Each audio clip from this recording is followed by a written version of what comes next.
right. So Sheila, tell me a little bit about yourself. Tell me your name, what center you are in, what your role is, and where you're located. All right. So my name is Sheila Smozynski. I actually have two childcare centers just north of Madison, Wisconsin. We have two programs. One we consider our preschool program, which is our birth 6 weeks up to 4K. That center is licensed for 78 kids. And then I also have a second center that I own that is what we consider our school age program. So that's anybody who's in 4K and older up through fourth grade. And that facility is licensed for 82 kids. So altogether, over 150 kiddos. And then we also collaborate with our school district running our 4K program, as well as our childcare center. So we also offer 4K to a group of about 80 children during the school year. Amazing. That's amazing. That's us. So how long have you been part of the Owners HQ program? I just celebrated 1 year. Yeah, I know, right? Yeah. Exciting. Yay. I know. I like when I was talking to Honey, I was like, I don't even know how it came up. And I'm like, it's been a year. I can't believe it. It went fast and it's been great. So yeah, amazing. So tell me a little bit about what was going on in your center before you started the program. Like, what was life like for you and your staff and the challenges that you were facing?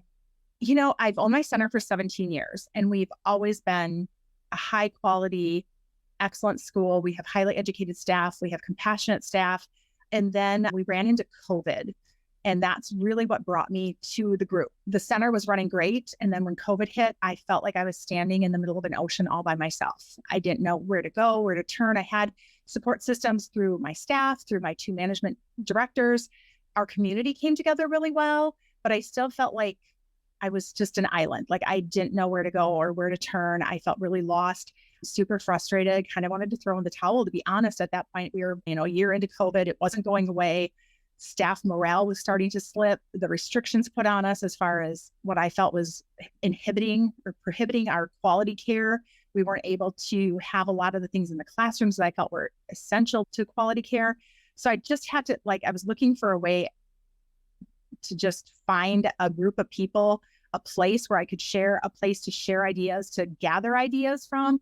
I just felt like there was nobody else experiencing what I was that I could reach out to. And that was really where, when I just literally stumbled across a Facebook post with, I think it was a podcast, and I was like, oh my goodness, what is this? What is this group? And I started listening to the podcasts and I was like, these people get me. This is what I need. I need to have a place that's safe, that has people who value quality, who understand what quality means, who have, my longevity in my team. I was starting to fear that they were going to start throwing in the towel and walking away, and finding not just Hani, but then the connections I made with the staff, with the other people in the group. I was able to say, oh my gosh, it's not just me. I'm not standing here by myself in the middle of an island. And I started to grow a little tribe, I guess, on my island of people who I could have help share frustrations, help brainstorm ideas, come to the table with, this is what I'm dealing with. What are you doing about it? And it really helped me feel like I had a support system I needed to keep going, because I was ready to throw in the towel, to be honest, at that point as well.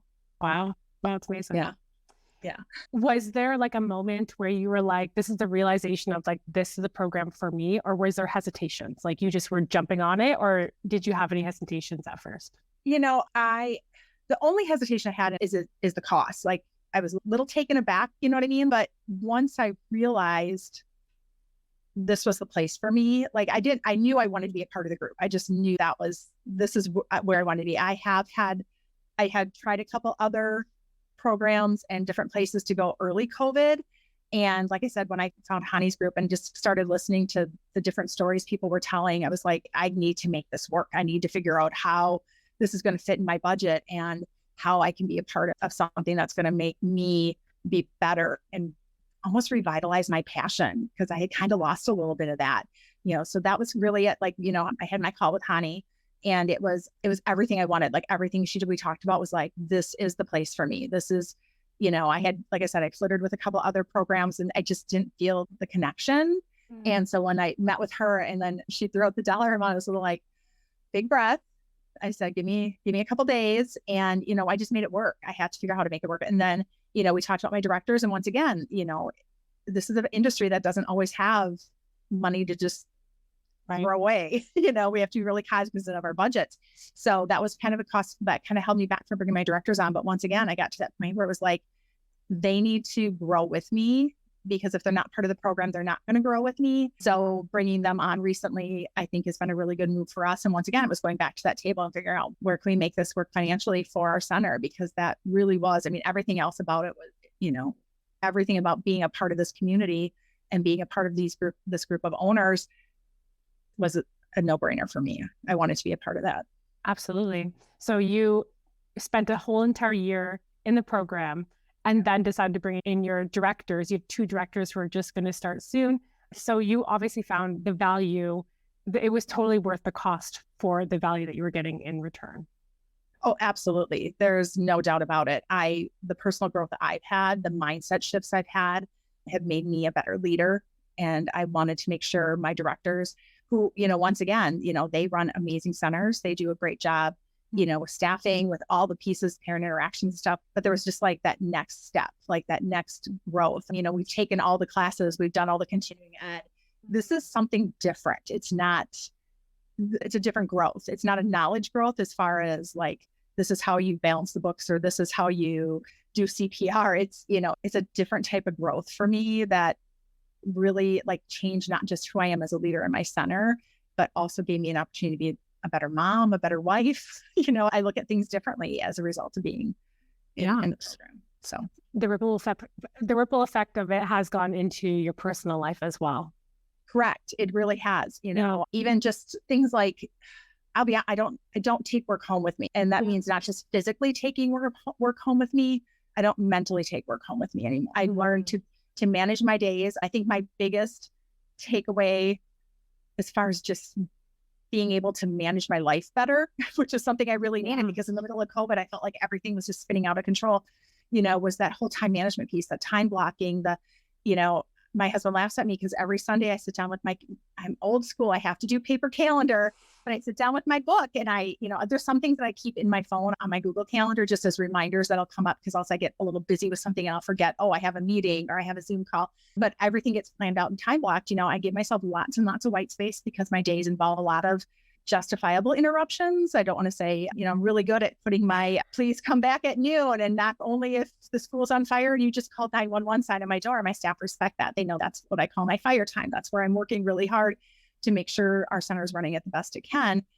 But by being able to time block and increase my productivity during the day, I've been able to walk away from my desk at the end of the day and leave everything behind, which, I've been doing this, I've been in childcare for 30 years, and I don't know when my brain has gone home and been able to actually shut off work and be able to focus on the family. And I have adult children, so I wish I kind of would have found you guys a little bit sooner.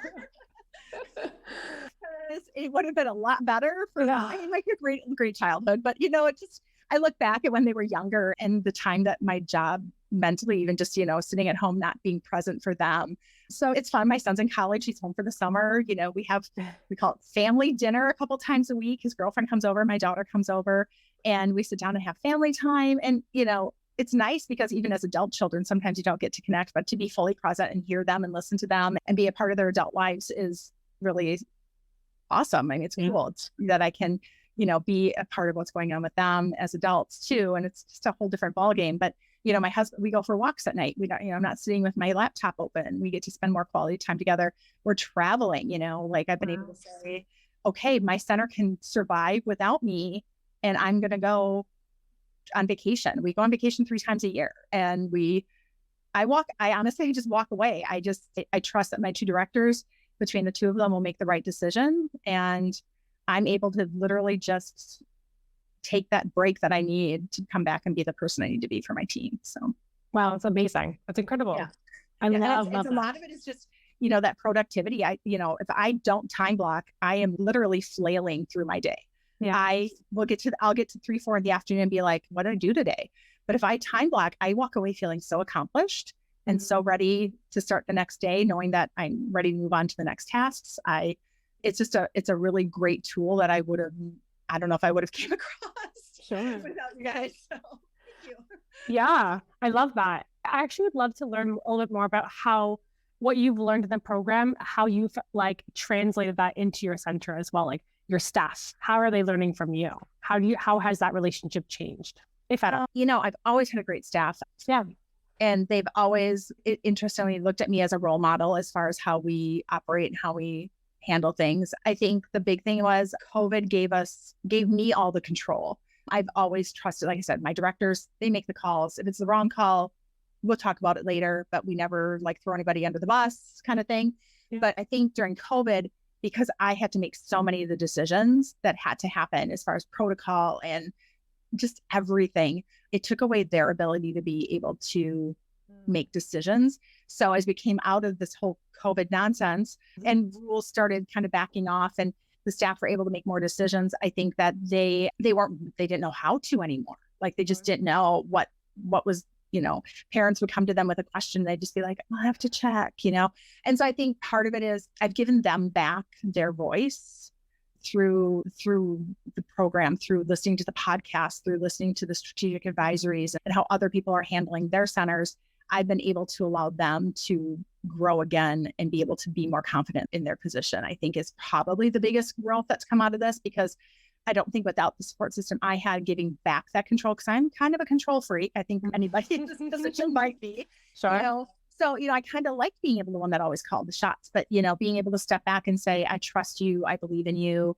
You have the ability to do this, and giving them back that confidence has really allowed them to start making their decisions and, having ownership in their classroom. I'm not a micromanager.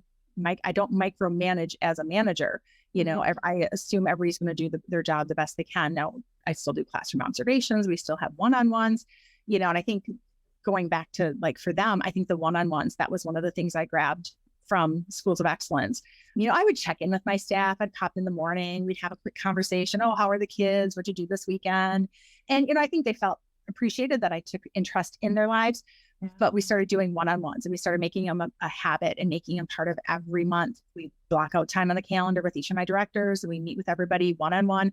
And, the first couple took a long time, longer than I thought they would. But the fact that they actually had a listening ear that literally put everything aside and said, tell me what's going on. What do you need from me? I would grab questions off of the list from Schools of Excellence and kind of throw them for a little bit of a loop, because additionally, when you call everybody in the office, they're all thinking, oh crap, what's going on? That fear factor sets in for everybody.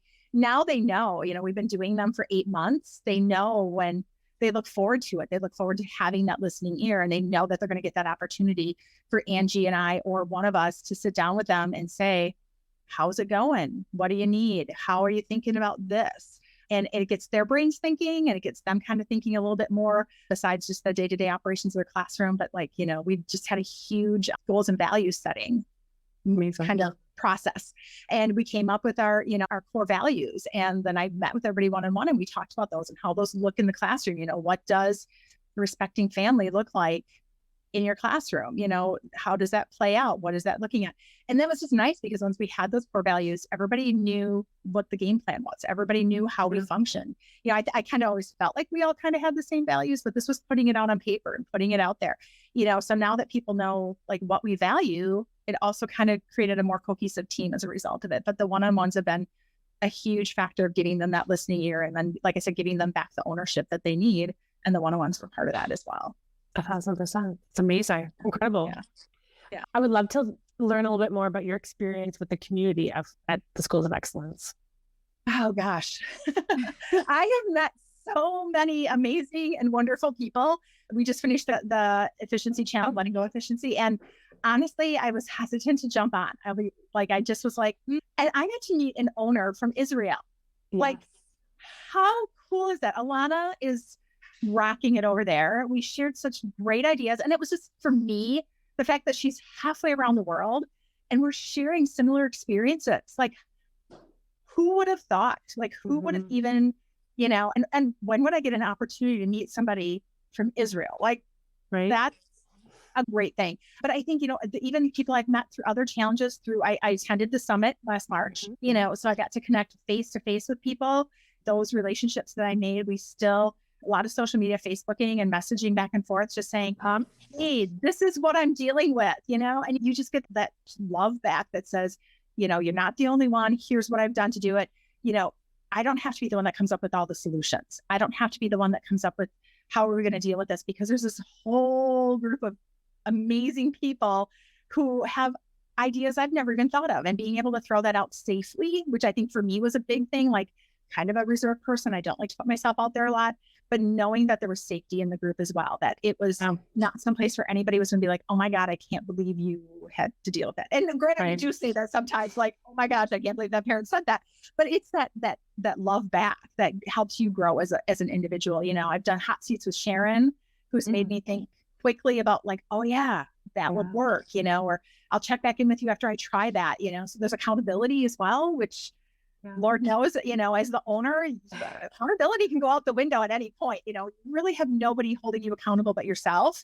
So having that accountability with the other owners and saying, oh, how did that work out for you, really helps me be better too. Like, I don't just push it off and be like, oh, that's going to the bottom of the to-do list because I don't want to deal with it. So it's been an amazing experience. I am definitely coming back next March. You will see me at the summit. You know, I just feel like it was an interesting experience for me because I wasn't sure what to expect. I came by myself, which if for any reason someone is going and they're contemplating it, go put yourself outside your comfort level. I mean, it was like the best thing I did. I don't, you know, I like to travel in numbers or safety. There's comfort in that, but I really wanted to do this by myself because we talked about bringing my directors with me to that when I registered for it. And I really felt like this was just something I needed to do for me so that I could connect with and be a part of something. I had to force myself to kind of do that. But it was one of the best growth experiences I think I had. It really made me think at a higher level, a different way of looking at, you know, just looking at my legacy. What does that look like? What does that mean long term for us? And that was a huge part of that too. So it really made me step back and look at the bigger picture of just what this all is. Right. Yeah. Curious what your thoughts were on the campfires at the event. You know, you're probably not going to like my feedback. That's okay. I was not a huge fan of them. Okay. What group were you part of? I was with Sharon. Okay. So I don't know. I didn't take away what I thought I would. So I actually am sitting on the email and I'm like, I think I need to give it another shot because I do love connecting with people. You know what I mean? The connecting piece of it. I don't know. It's just the story shared didn't resonate with me. Okay.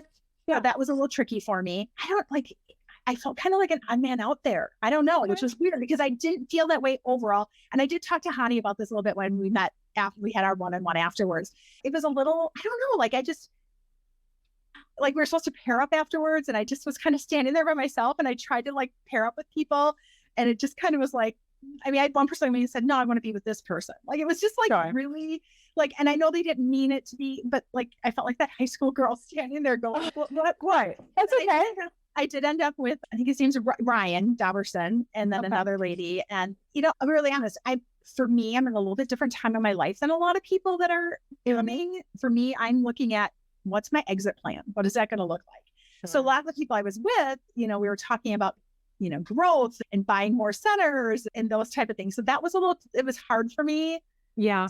Different. So, I mean, I still have their contact information and stuff, but like both of them were looking at expanding their centers. So that was really where the conversation went, you know, where for me, I don't really want to expand. I had the opportunity about a year ago to collaborate with a business that wanted to put a childcare center in for their employees / community.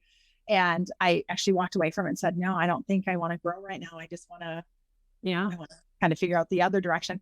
So it's just, sometimes it's hard for me in a sense that the conversations that are happening about growth and acquiring more centers or whatever that is, like that's not my phase of life right now. Sure. And I keep reassuring my staff because I don't want them to freak out. Like, exit doesn't mean selling. I just need to figure out when I'm ready to leave. Wow. What does that look like for me? Like, is that selling? Is that handing the reins over to somebody else? Are my kids interested in this place? Like, what, you know, what does that look like? So I guess, you know, I did not have a great experience with the campfires, but I'm not. That's okay.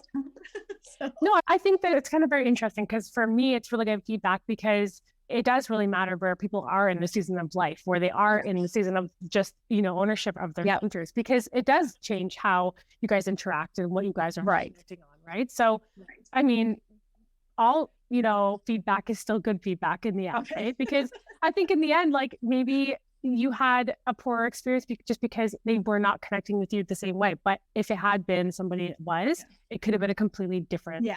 And like Ryan was at my table and I connected well with Ryan. Like it wasn't like just because they're in a different season of life, I don't, because him and Catherine, I believe is his wife, you know, those two, you know, I still connect with them outside of the group. Like I talk to her and stuff. We're friends on Facebook.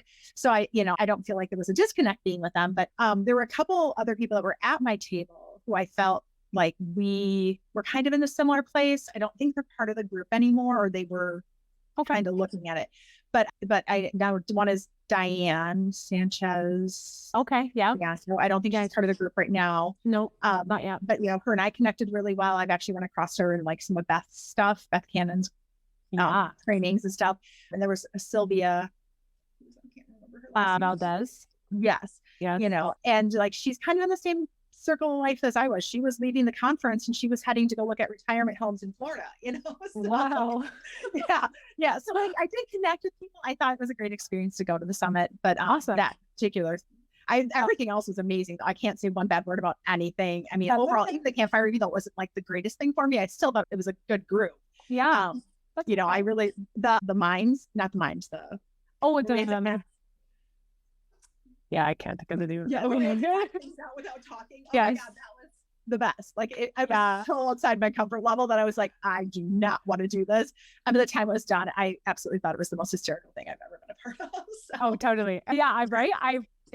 It's funny because we have videos and we have like photos of everyone going, no, like I don't want to do this. Oh yeah. But they've been crying, laughing. It's so fun. Yeah. I love it. I'm like trying to figure out how to do that. Like see if I can bring in a group up here with my staff or one of our staff trainings. And I think they would get a hoot out of that. So I definitely suggest that. I feel like it just helps you connect a lot better. I feel like it's a really fun experiment for yourself, like personally on a personal level, just getting to know yourself and like laughing at the things that you do is totally what we need to be able to do at any time, right? Not just forced at the event, right? We can't be serious all the time. Exactly. Have fun, right? Yeah. Okay. So I have the next question is really more about your future. So I would love to know a little bit more about what goals you currently have for you in the center at the moment. My goals right now. Well, we're a 5-star center, which in Wisconsin is our Youngstar rating system. And you can go about it 2 ways. So one is through accreditations. We do have one of our centers is accredited. The other one is through the Youngstar process.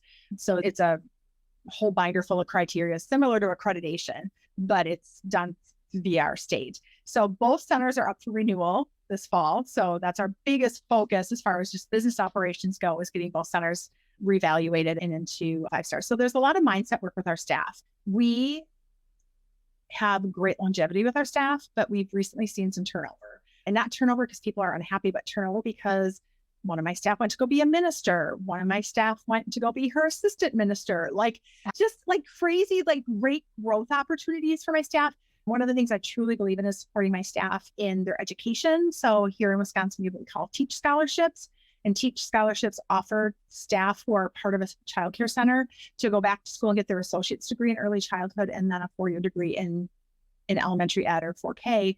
And you literally pay 5% of the tuition. The state pays 90% of the tuition and we pay 5% of the tuition. So those are great opportunities to grow our staff in education. So we recently had some staff that left to go to the school district because, that's kind of their next step. So as we've lost a couple staff, we've had to rehire new staff. So we have some great young staff that have come in, but they need a lot of mentoring. They need a lot of coaching.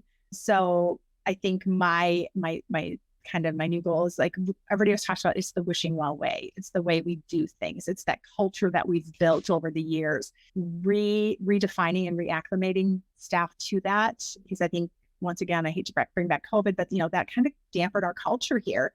And so that was part of the reset with our values, is bringing those back in and then hiring people who fit those value systems. So I think, it's regrowing our culture here to fit what we really believe in and making sure that everybody who comes on board is a part of that value system. So that's kind of that. I think as far as, long-term, I talked a little bit earlier, I'm looking for what does life hold for me as I get ready to retire. So it's making sure I have systems in place. It's making sure I have the things I need to be able to do what I want to do as I age up. I want to travel. I want to spend time with my husband. I want to do some fun things.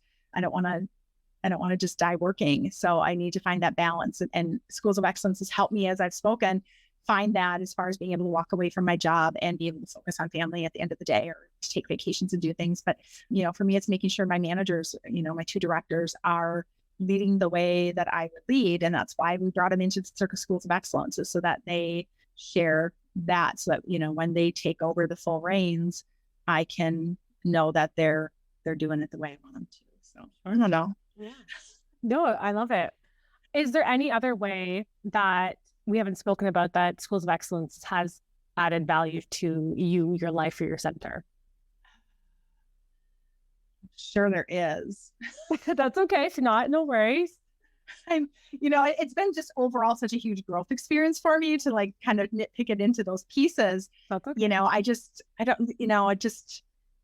For me, it's given me some freedom I didn't realize I've had before, being able to, at the drop of a hat, yesterday we had my cousin from Washington State was in town. So in town means northern Wisconsin, about 2.5 hour drive for me. And all my aunts and all my cousins, like everybody was getting together for the day. And I hemmed and hawed. And I was like, do I go? Do I not go? Do I go? Do I not go? So then I called my sister, who lives an hour south of me, which would be a 3-hour drive for her. I said, let's go together. Come with me. Let's do this. Let's go visit our aunts and see everybody. And she couldn't take the day off. She couldn't do it. She just couldn't leave work. And, being a part of Schools of Excellence, I can do that. I can have the systems in place that allow me to say, I can go do this. It's giving me some freedoms in a sense of, I know things are being taken care of. I know that in a weird way, my job isn't the most important thing in my life, thanks to a value reset. Yeah. It's important, but it doesn't always have to take that top priority when other things come up. So I think that for me is probably just that mindset shift of where my priorities are. Just, what's my top 3, and work isn't always the one that's at number 1, depending on the day. And that's huge for me. Like, I was a workaholic. I mean, I think a lot of people can relate to that, where I was in my center for, 60 hours a week. I'd come in every weekend and I was the repairs and maintenance person. And I was I took care of everything. And, I've come to realize that, my time is valuable too. And that family is important, and just mental health's important. I take time every month to go get a massage, sometimes twice a month. I do those things that reset my mind and help me as well, which, I don't know that I would have made time for prior to Schools of Excellence. They really help me set my priorities and think about what's the highest value for me. What's at this point going to be the best thing for me to do in order to be the best owner and manager I can be. So. Love it. That's amazing. Yeah. Okay. So last question. All right. If a friend or colleague were to tell you they were considering joining the owners program or the directors in a circle, what would you tell them? Do it without hesitation. I would highly encourage it. I mean, this program has brought to me so much, like I've mentioned, between just a better person. I think I'm a better person. I do. I think I'm a more compassionate, more thoughtful person, which helps a lot in a lot of areas of life. But I can't say one reason not to join. There is value every time you turn around. There's something you're going to gain, some piece of knowledge, and sometimes when I look at a podcast theme or I look at something, I'm like, oh, I got that. I know that. I know how to enroll kids, or I know how to talk to staff in difficult conversations. I got that, and I don't. Every time I listen to a podcast or I look through another piece of the Schools of Excellence pyramid, I'm like, oh, I never thought of that. So there's always little pieces of nuggets that I get that I'm like, yeah, or even if I knew it, or I think it's a good reminder for me to be like, oh yeah, step back and look at it from this perspective. So it's brought just some new thinking for me that I think has been really helpful. So I think there's always something to learn. And if you're looking to grow, this is definitely the program to be in. Thank you so much, Sheila. It was a great conversation. I've loved speaking and hearing all of you. Made it very easy. No problem. Thank you so much.